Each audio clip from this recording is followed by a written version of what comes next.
Thank you for joining us. I'm Jennifer Homendy, and I'm chair of the National Transportation Safety Board. Our investigator in charge for this investigation, we call the investigator in charge the IIC, is Leah Reed. That's L-E-A-H, and then it's R-E-E-D. The National Transportation Safety Board is an independent federal agency that's charged by Congress with investigating every civil aviation accident in the United States and significant events in all other modes of transportation. As you know, we're here to investigate yesterday's crash of a Bell 206L4 helicopter into the Hudson River near Jersey City, New Jersey. The helicopter departed the downtown Manhattan Wall Street heliport in New York at about 14:50 for an air tour flight. The helicopter is owned by Meridian Helicopters, LLC, which is based in Broussard, Louisiana, and operated by New York Helicopter Charter, Inc. Before I go on, I want to extend on behalf of the entire NTSB our deepest condolences to those who lost loved ones in this tragic event. I also want to start by thanking the first responders. This was a tremendous, tremendous effort. And I want to thank specifically, first and foremost, the mayor for allowing us to be here in City Hall and do this press conference, and for all the support that you've given us and the team. I also want to thank the Jersey City Office of Emergency Management, the Jersey City Police Department, Jersey City Fire, Jersey City EMS, Port Authority of New York and New Jersey Police Department, the New Jersey Park Police, the New Jersey Transit Police Department, Hudson County Office of Emergency Management, the NYPD Special Operations, FDNY Special Operations, New York City Office of Emergency Management, the United States Coast Guard, the Army Corps of Engineers, and so many others that we will continue to mention in our follow-up press briefings. Now, I want to set expectations for this press conference. This crash occurred yesterday at about 3:15 p.m., so we're not even 24 hours later. Rightfully, the focus yesterday was on, first and foremost, victim recovery, and then wreckage recovery. Our investigators, the NTSB, we stay out of the way when victim recovery efforts are in process. That is first and foremost most important. Our investigation can always wait. Once that was done, we had Luke Sciatta, who is our chief of our Eastern region, who lives right here in New York, on scene as part of the wreckage recovery operations. And those two were the focus for yesterday. The rest of the team began to arrive late last night, including me, and early this morning. So that means this is the first full day of our investigation. And as you can see, our investigators are out doing some of the work that I'm about to talk about in just a second. But as far as information sharing today, I am not going to share a lot of investigative information. We have a lot of information, but we do not speculate. We need to confirm information. That is a process that takes time. So I will say, I understand that you have a lot of questions, and we will attempt to answer them over the coming days. A little bit about our team and our process. We have 17 people who are here on scene. That includes 10 investigators. They are supported by a minimum of 10 experts back in our headquarters in Washington, D.C. The on-scene specialists, they are experts, and they have the following specialties: Operations, they'll focus on the helicopter operator.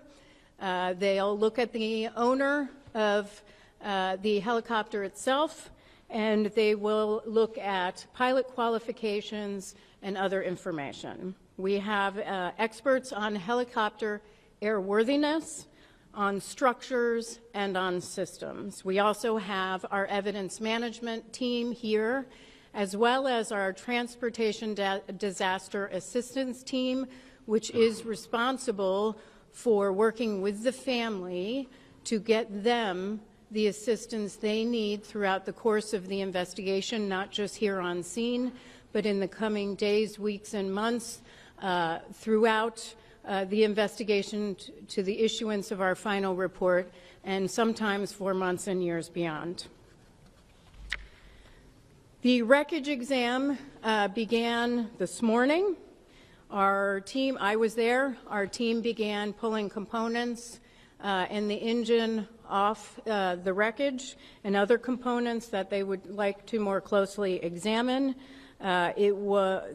Most of their focus was to turn it upright and move the helicopter or the wreckage inside so that they can begin to do a more comprehensive examination and get to the other side of the wreckage that was against the pavement.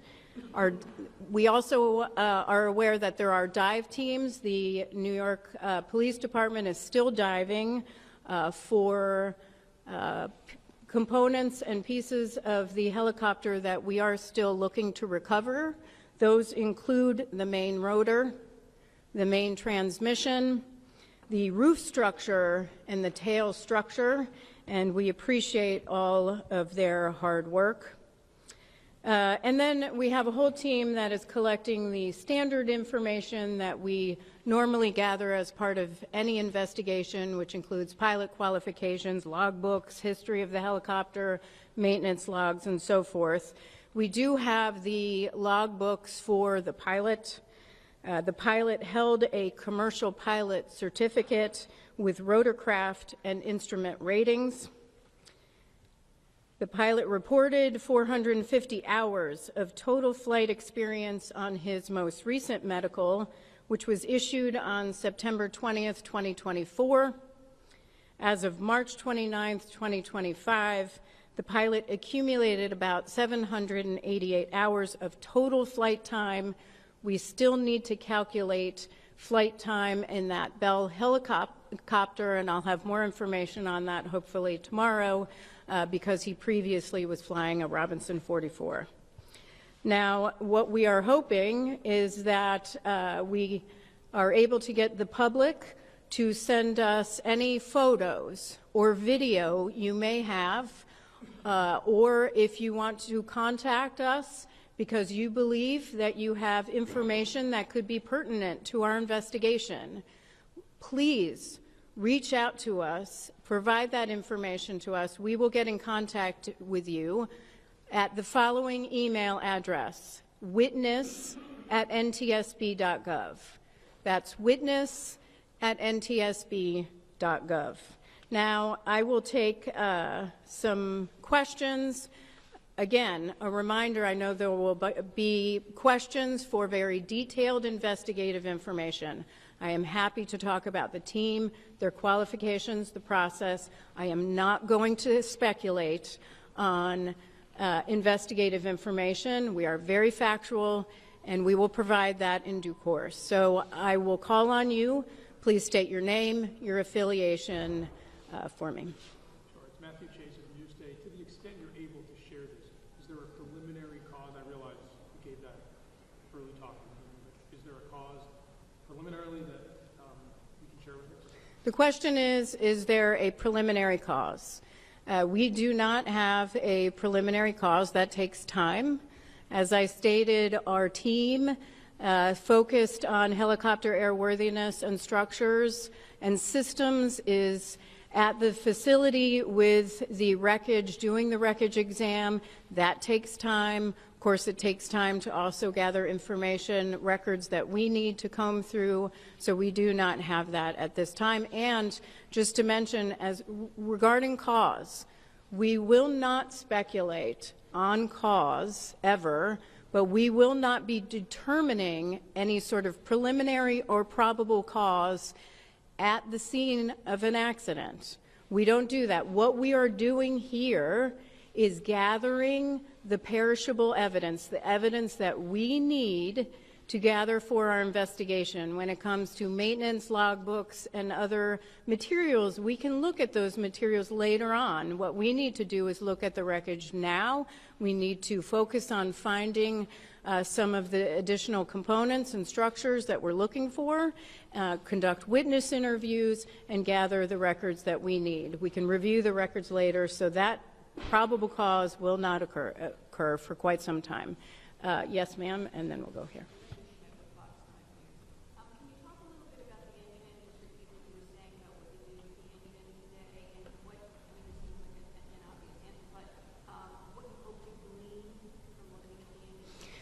So the question was what we were doing with the engine. Nothing that we would not normally do as part of our standard investigation, where we would have wreckage and we start separating some of the components that we always look at. That's standard in our investigation. Of course, we'll have a team that always looks at engines or power plants to evaluate them as in standard course of our investigation. So nothing in particular.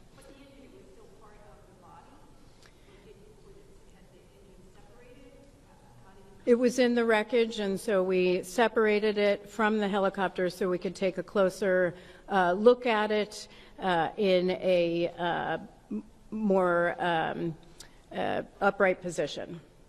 Yes, sir.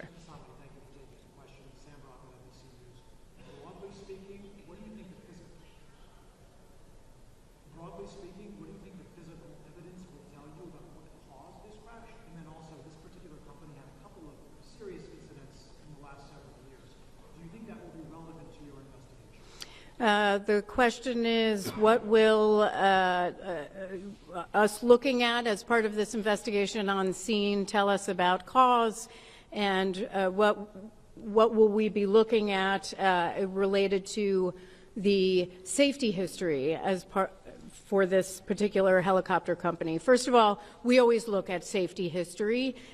That's a standard part of all of our investigations, so we'll collect that. Not just from the Federal Aviation Administration, that is a party to every single one of our investigations, but we'll also ask those questions in interviews and get other information that will help us get a very broad view and detailed information about the safety history of this particular operator and also the owner of the helicopter itself. With respect to what will it tell us on scene about our investigation, the evidence right now, everything is on the table. We don't rule anything out. We take a very detailed and comprehensive view, and it's way too early in the investigation. It will be too early on scene. That's much later in the investigation. Yes, ma'am.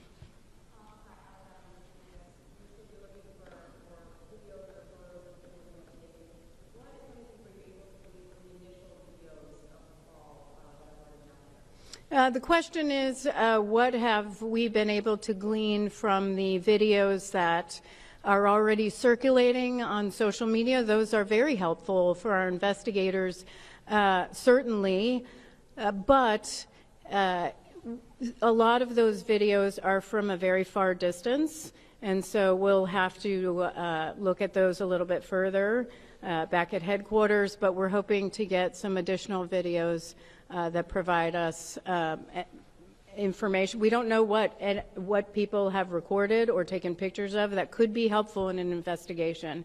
We have found in past investigations, and I'm just thinking of one that I went to in Ketchikan, Alaska, a mid-air collision where photos from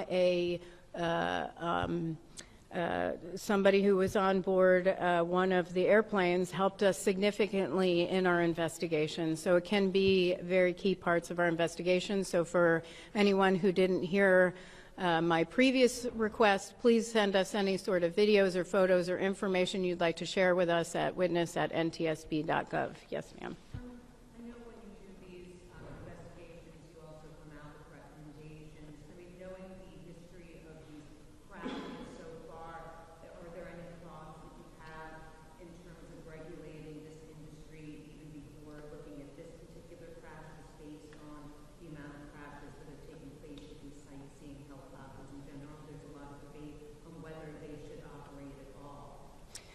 So the question is, do we have any sort of concerns or have we issued any sort of safety recommendations in the past about these type of air tour operations?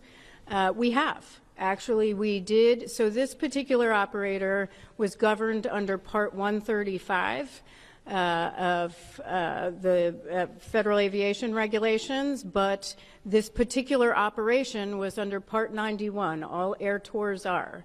We have issued an entire report on Part 91 operations with respect to revenue passengers. We believe in one level of safety strongly, and that may not look like regulation for a major commercial airline, but we do believe that they should be regulated. We have issued recommendations in the past on recorders, crash-resistant recorders. We've issued numerous recommendations on safety management systems, on particular regulations for Part 91. It's too early to say what we would recommend as part of this investigation. However, this is a concern that we've raised for a number of years. Certainly we raised this after the Fly Nyan crash, and in a specific report that we have online at ntsb.gov focused on Part 91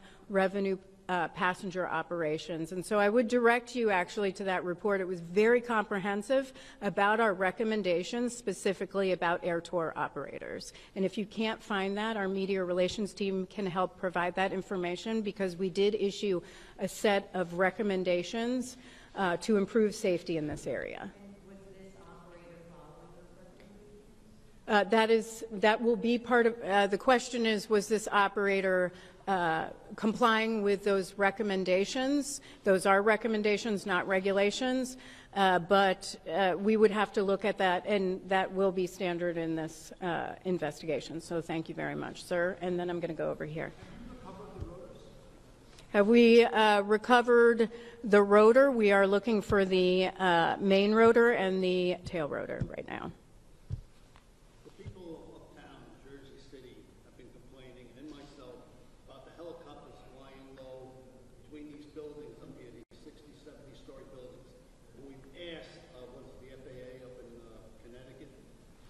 Them the heck out of here and let them fly down the Hudson River. I'm telling you right now, if something isn't done, there's going to be a disaster where they're going to crash into one of these buildings or crash into the neighborhoods up there. They're annoying, and people have been asking and asking and asking, and nothing has been done. Thank you. There was a comment about, thank you, sir. There was a comment about the concern about these helicopter operations, and thank you very much for sharing that. Appreciate it. Yes.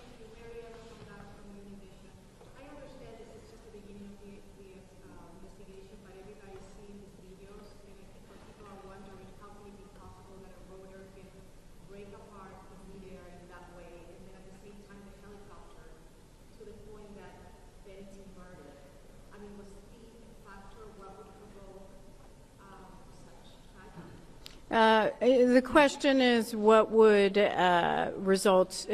How did this essentially? How did this tragedy happen, where a helicopter would break apart in the air? I understand that is a significant concern and a question on everyone's mind. It is going to take time. We need to do a very thorough examination of the wreckage to determine what occurred first and how that occurred.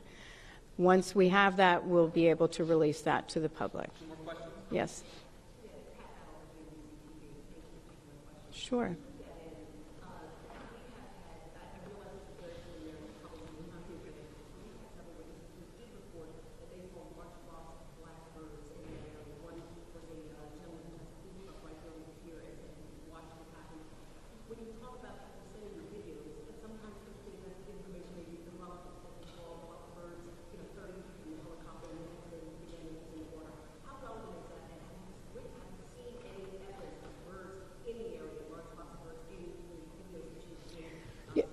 Yeah, great question, because I think sometimes people are reluctant to really reach out to us because they may not think something is relevant to our investigation. So the question was on reports of a large flock of birds in the area shortly before the crash. We are aware of those reports. We discussed it this morning. It's something we will be looking into. What I will say to the public, if something struck you as different, or maybe you paused, or it crossed your mind that maybe it's something you would like to share with our investigators, there's no downside, please, in sharing that information with us.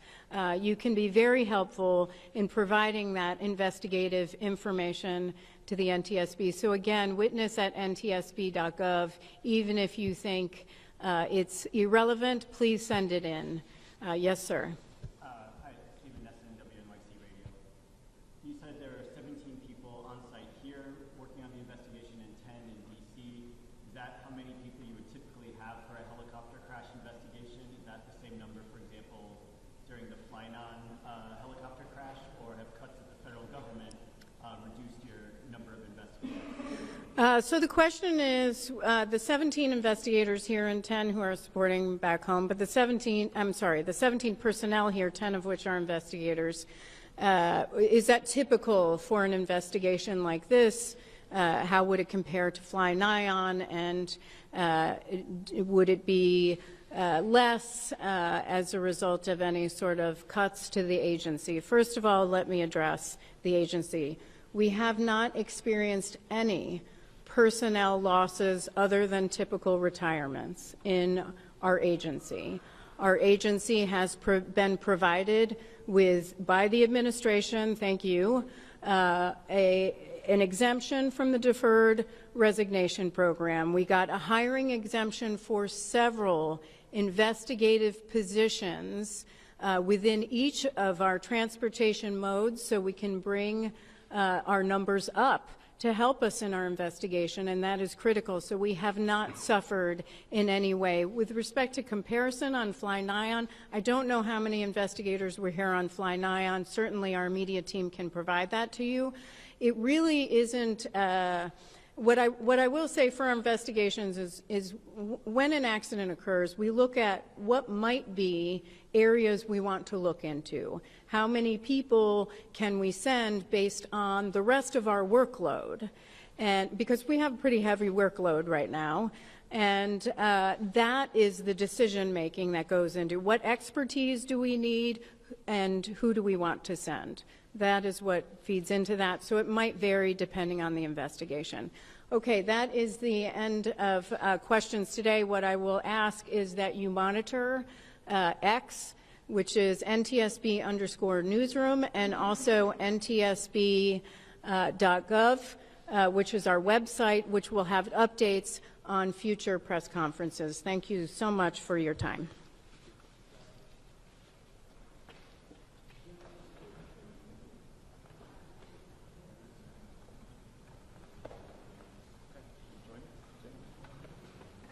Okay. If there's any questions to our emergency management or director of the police, we could answer those as well. If not, we'll close it out and say thank you for coming. Was there a black box? I know this may be an NTSB question, but do you know if there was a black box? Want to speak to that, Greg? Black box question. At this point, we have been advised that it was recovered. That's part of the dive operations that's currently on the way. They are. Is a black box? I don't know, but if there is, that's part of the dive operations that's currently on the way. The NYPD scuba. Outer. Yeah, the NYPD scuba team, as indicated by the chair, has been assisting us since the last evening. They're doing a comprehensive search of the crash area. If in fact that item is recovered, that'll be turned over as part of the evidence. You don't know I don't know if this right. But is it possible that this model does not have a black box? I have no idea. That would have to be directed to. Yes, Pat.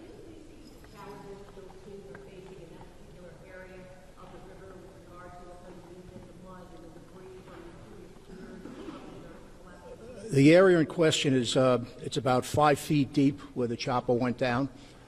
It's a very rocky substance on the bottom there. So there was challenges for the scuba people to get in there. Even to this day, we were doing recovery on the pier line and the shoreline where getting a boat in that close was tough. So it was a lot of the stuff our emergency service people, people from my office were out there physically walking the shoreline recovering items. You said 5 feet deep? 5 feet deep, roughly. Yes. Question for Mayor Phillips. Do you know if the brother-in-law is flying in Spain has arrived yet? I believe they said it was an hour and a half from now until he arrives. Is that what they said? Yes, all the He was flying in this morning, and then they said an hour and a half from. He'll be arriving about. Yeah, in about an hour from now, he'll be arriving. So, question for the gentleman from emergency management. How big is the debris field? Yesterday we saw boats spread out quite far. There was some debris found, as far north as Hoboken. So how large of an area are your divers, NYPD divers, having a search? Well, that's the discretion of the Coast Guard. Obviously, they've been establishing where the dives are currently operating. The one location that they're looking at, they've discovered some information based on sonar and things like that. It's approximately 75 feet deep, so it's a pretty wide area right now. Primarily, we're in the area of the crash site and then working outward. But as the dive teams discover items that doesn't appear normal, they're marking them, and then based on the currents and things like that, they'll be back to continue their dives in that area. Can I get clarification to make sure I heard this right? So where the body of the chopper went into the water, that's 5 feet deep right there? Approximately 5 feet deep. Okay, because there's that video of the blade rolling around, and that went into the water. Found some items on the floor based on sonar and things like that that are not normal appearances, and that's why they're continuing to mark that. Hudson River is a very, very tough place to dive. So we're dealing with the expertise of the NYPD, and they're going to make sure it's done safely, and we're going to recover what's down there. It may take some time, but they're going to stay there until they have to get what they have to get. Excuse me? Visibility in the water.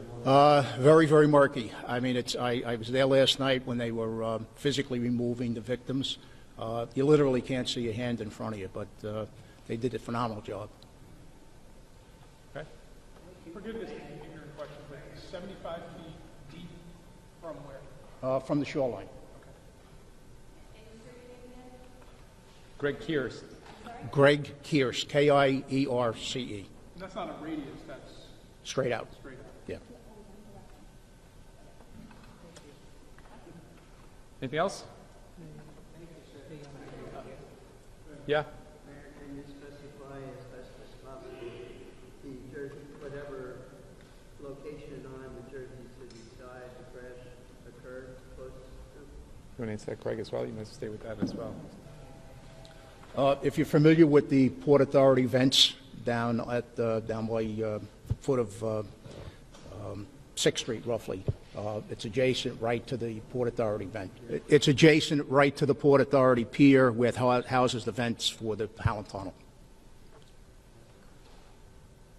Yes.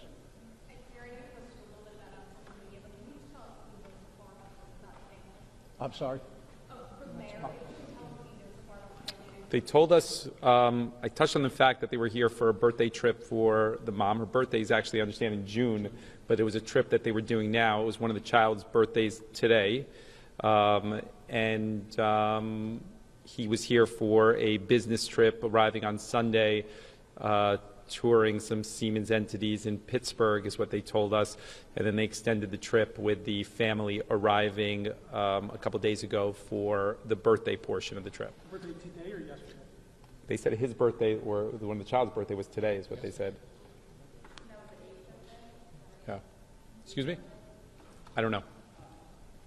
Yeah? Just a quick question about the birds. Forgive me, I'm not familiar with the birds in this area.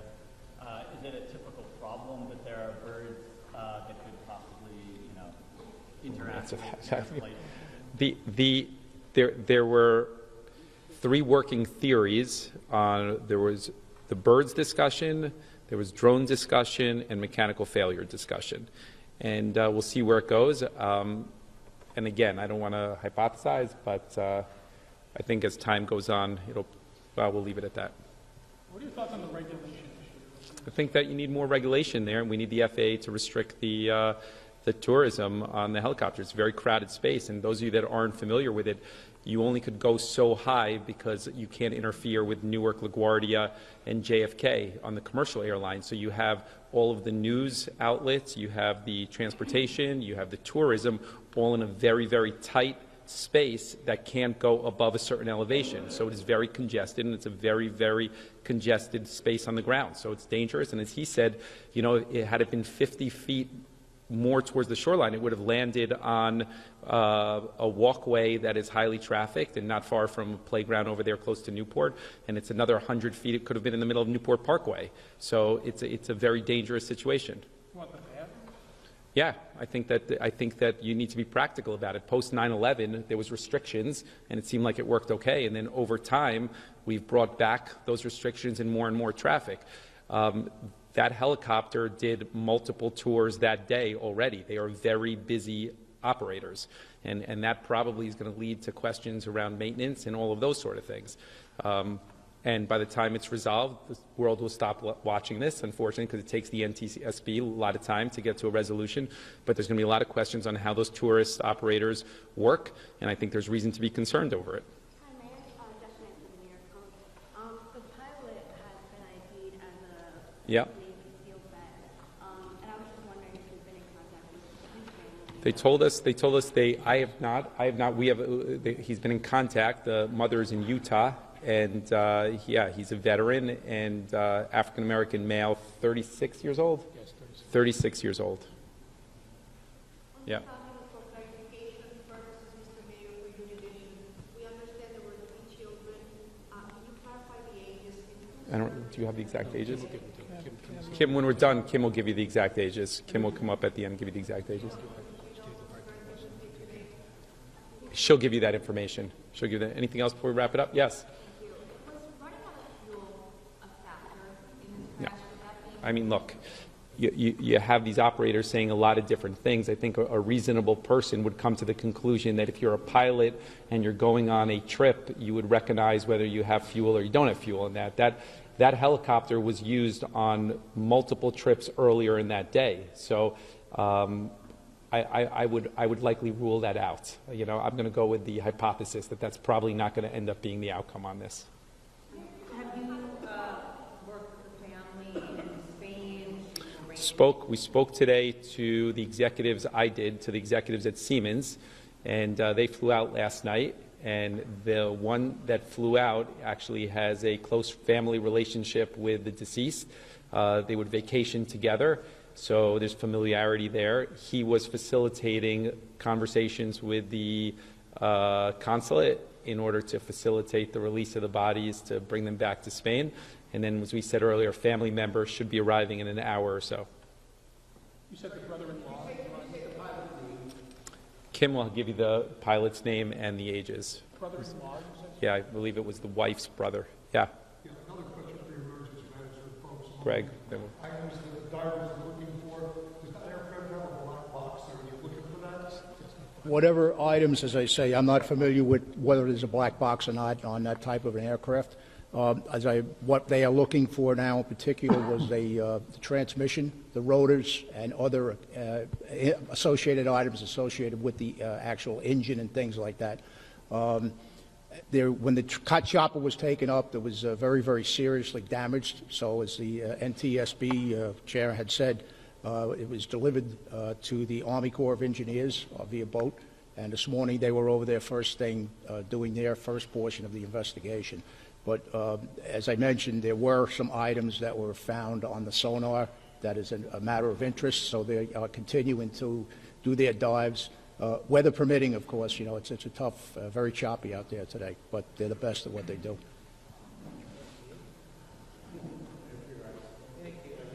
Thank you. You want to get